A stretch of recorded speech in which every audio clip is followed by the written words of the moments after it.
Yeah. What's up, buddy? Not much. Just hanging out at Zero Trust World. Yeah. Enjoying Orlando and seeing some of my favorite people. Yeah, man. It's been good. This is my second time here at this event. I know I ran into you last year. Yep. But curious, man. How did you get involved with ThreatLocker? How did you get involved with Zero Trust World and end up here? Yeah. So my introduction to ThreatLocker was actually through Gerald Dozier. ThreatLocker has been one of the companies that understands that there are folks in this industry that listen to crazy people like us, and that there's value in other people sharing your brand. And once I saw what the software did and started talking to people and got some reviews, I was like, this stuff does what it says it does. And having worked in sales, I have learned how to sniff out snake oil. And is anything perfect? No. But this one does what it says it does. Yeah. And Yeah. So. And this event, I think, is primed for content creators. I mean, they really do a good job on bringing content creators in, not only to promote ThreatLocker, but connect with other content creators. Oh my gosh, yeah.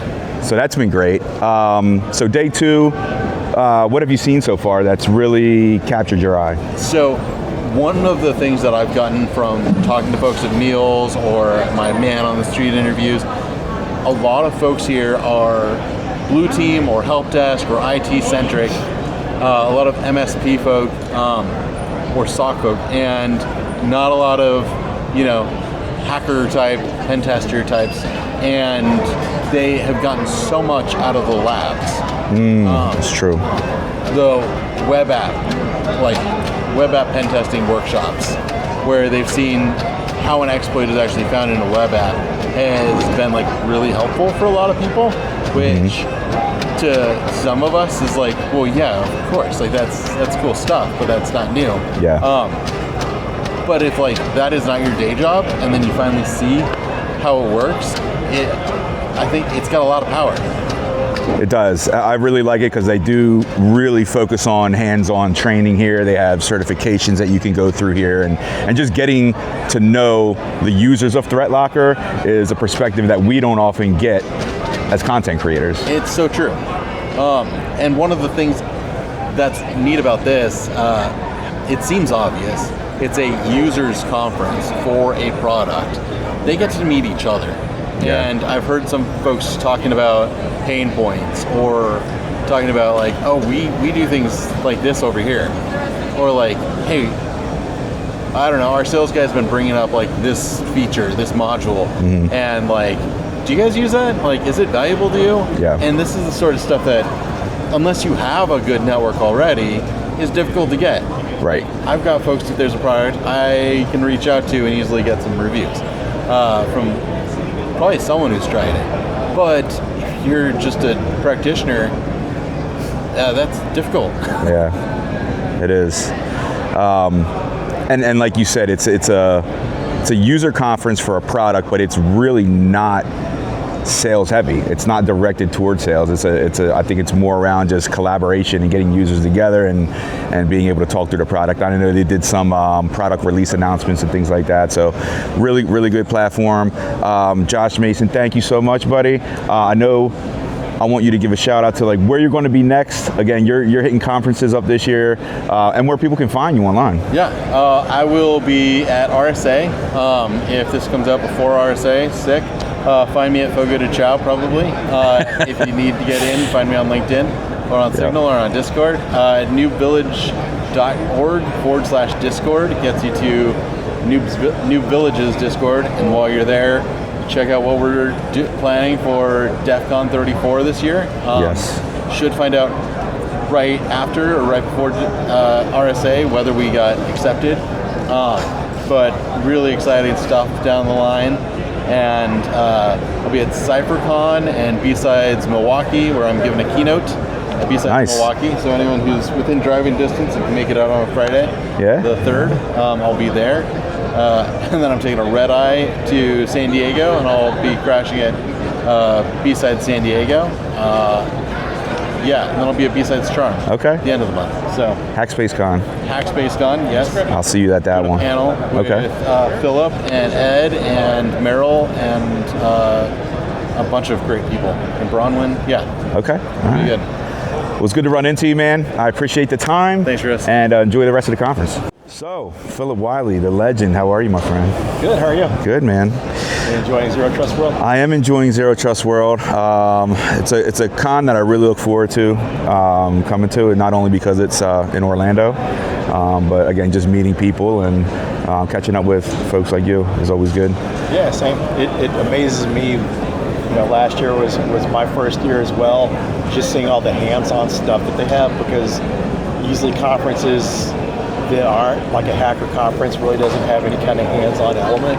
Right. And I really think it's powerful that they're sharing, you know, the hacker mindset in these labs and stuff to kind of help inform, you know, the defenders on how to better defend their environments, understanding, you know, that threat hacker mindset. Yeah.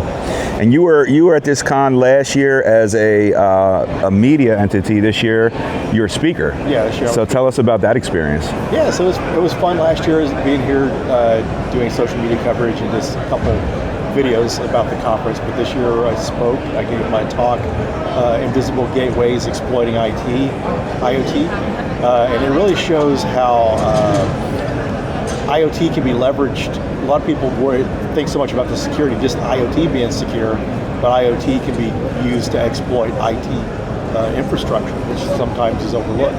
Yeah, it was a really good talk. I'm glad you did it. But you're not only speaking, you also was interviewed by David Bombal.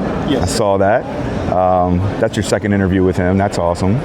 It's like this was like my fourth, actually. Oh, was it fourth? Okay. Yeah. Because I know we interviewed you last year here, and then again this year. Outside of Zero Trust World. Gotcha. Last year, then one this year.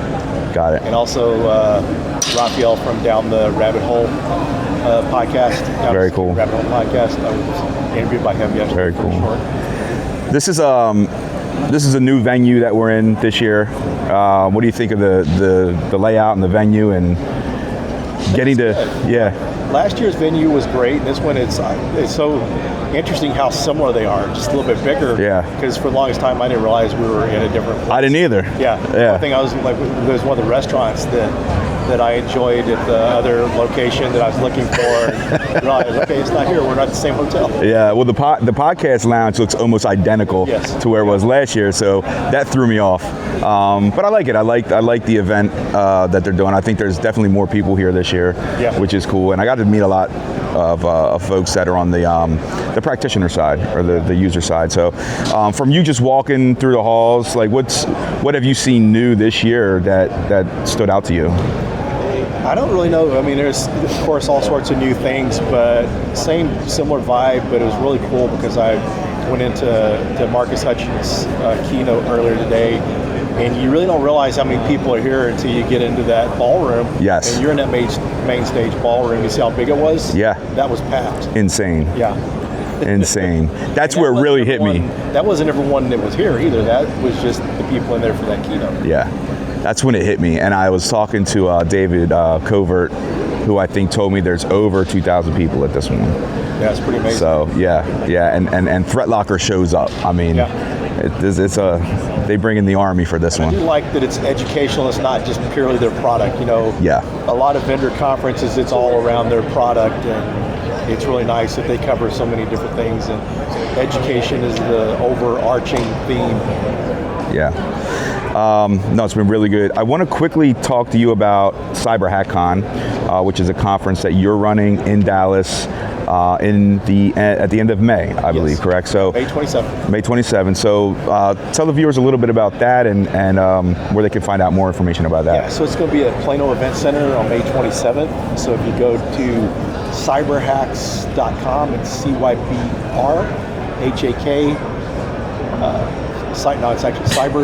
It's actually cyberhackkcon.com for more information. Yes. The call for papers will open up on April 6th and run to like the 23rd. Also, the call for villages, our keynotes are Jason Haddix and Wirefall, the founder of Dallas Hackers Association.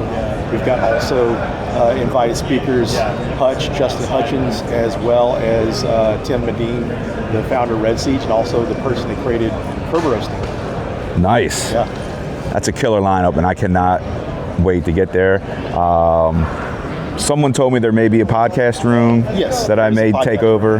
Yes. So looking forward to that, man. But listen, thank you for taking the time out to chat with me today. Always a pleasure. Before we go, let everyone know who doesn't know you, if there's anyone watching that does not know Philip Wiley, where they can find you online. Yeah, if you go to thehackermaker.com, that's my website, and you can reach me on X or LinkedIn under just Philip Wiley. Awesome. Thanks again, man. Enjoy the con. Yeah, thank you. Brett, welcome. Thank you, Chris. So, how are you enjoying Zero Trust World so far? I'm having a good time. Meeting a lot of great people. A lot of times I think about, meeting great people. Like, oh yeah, I'm making all these connections. Like, no, these are single serving friends a lot of times. And nothing wrong with that. It's an enjoyable experience. I'm learning a lot about the products that are here that I'm maybe never going to use, but the fact that I'm like getting this information, it's super awesome. Yeah. So you're not a customer of ThreatLocker currently? No, I'm not. No. So what is your relationship with ThreatLocker? How did you get here? So I got here because I've been listening to Steve Gibson and Leo Laporte on the Security Now podcast. Okay. And they're sponsored by ThreatLocker. And I said, you know what, that's pretty cool. I'm looking to, increase my experience, increase my knowledge in the space, trying to, level up my career. So if anything, this is a great place to go. I'm going to have to commit to some sort of vendor eventually. May as well commit to this one. And this is the biggest event I've been to, and I've really enjoyed my time here. How long have you been in cyber? I'm trying to increase that from where I'm at. Right now, I'm about as cyber as any systems administrator is because, I do my own security, and I'm like, I onboard the new users, and like they have to get their single sign-ons done. I'm like, this is why we have password policies, and I'll do a Hashcat or John the Ripper. It's like, this is why, and the password is bad because we've got these rainbow tables, and I've got a word list, and it's like, I will find the password in less than a second if I can get a dump of the SAM database. So it's also why we're doing MFA. Like, I know you hate MFA. I hate it too, but it's a pain we have to live with. Sure. Yeah. Well, we were chatting over lunch yesterday. You talked a little bit about your life and career post cyber, which was, I thought, pre-cyber, but yes. What did I say, post-cyber? You did. We were talking about your career pre-cyber. Yes. Tell the listeners a little bit about that and what you did. Right. So I have never wanted to, when I was growing up, I did not want to be a computer guy. I understood computers because I got exposed to them.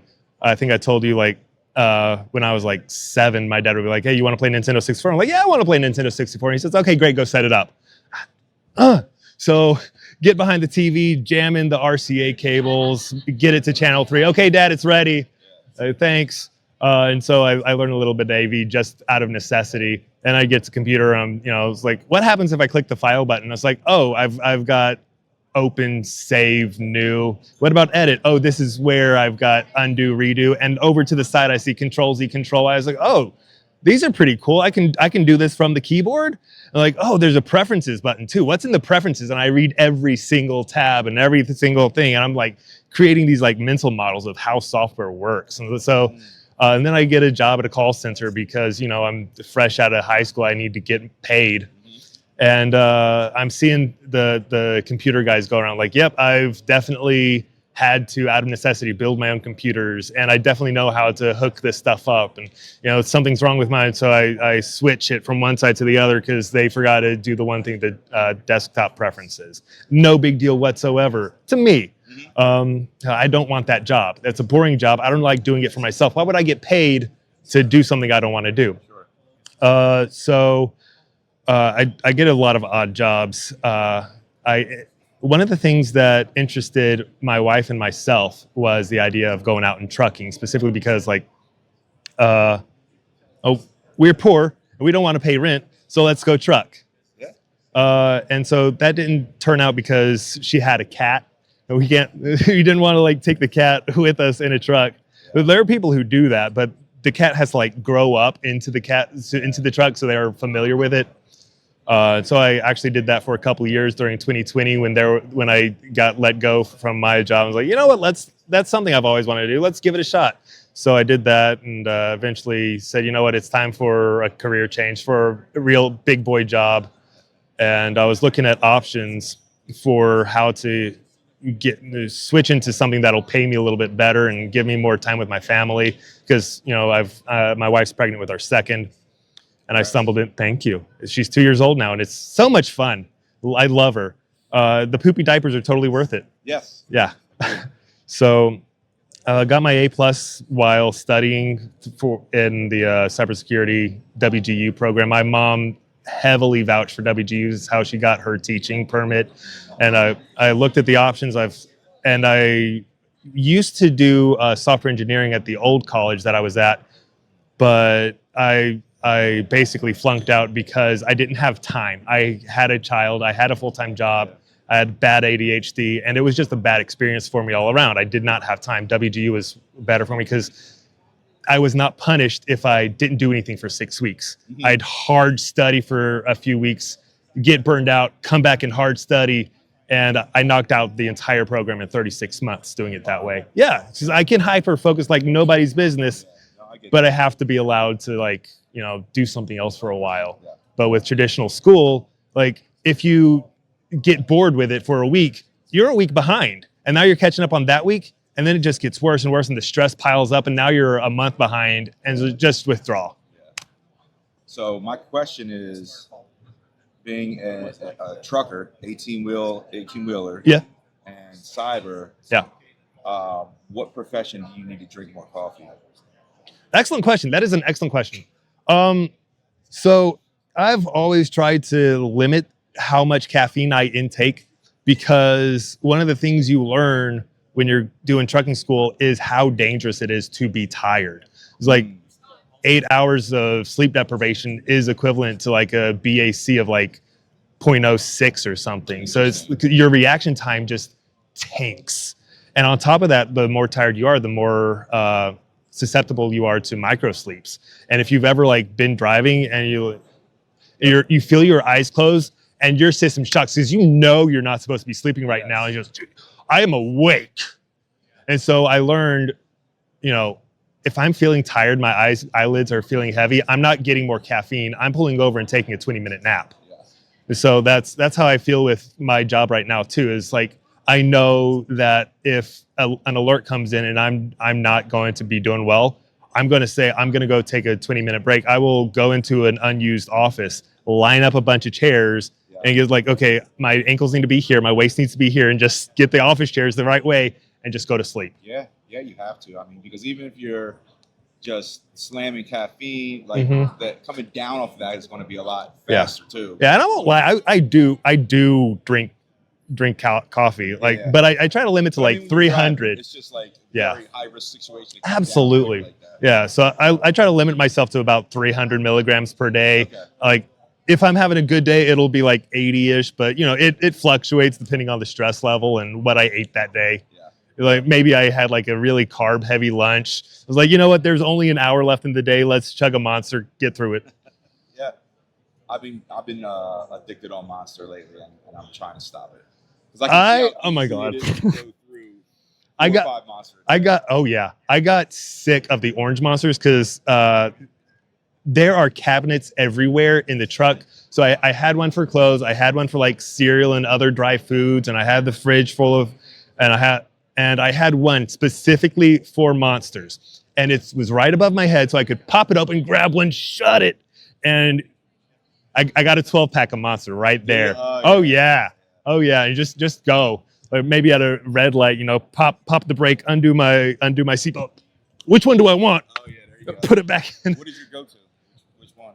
I kept the variety, and I kept the variety specifically because I got like the 12 pack of the orange sunrise or whatever, and I got sick of it because I could not drink them fast enough, and it's just like stayed in my inventory. I was like, I got to get through this. I typically go. It's okay. It's okay. It tastes like orange juice, but Okay. so it's not that great. For the white one. The right one's good. Purple, white, purple, and green were my favorites when I was struggling. Watermelon was pretty good. I'm really liking the. I don't know what it's called, but it's named after is it an F1 racer or MotoGP? Oh, I've seen that one. Yeah, that was pretty good. Like I've seen it's a slightly different green apple flavor. Yeah, I've seen. It was that good. one, yeah.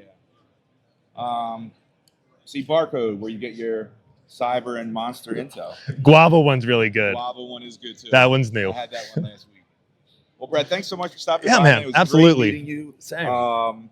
If anyone wants to connect with you online, where would you point them to? So LinkedIn, I'm at /Brett Yonts, no dash.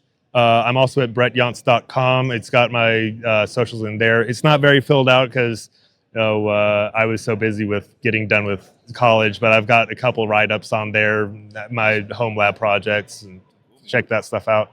All right. Well, thanks again, man. Enjoy Of the rest course, of the con. I will. You do the same. Thanks, buddy. My man Caesar, what's happening, man? Not a whole lot, buddy. Just enjoying some time here at Zero Trust. It's good Yeah. stuff. I think we first met last year at Zero Trust World. Yeah, I want to say so. We were in the reception having a drink, and you walked up and introduced yourself, and Yeah, you kicked it off, yeah. man. Good stuff. You're the first connection I've ever made at Zero Trust Oh, World. very nice, man.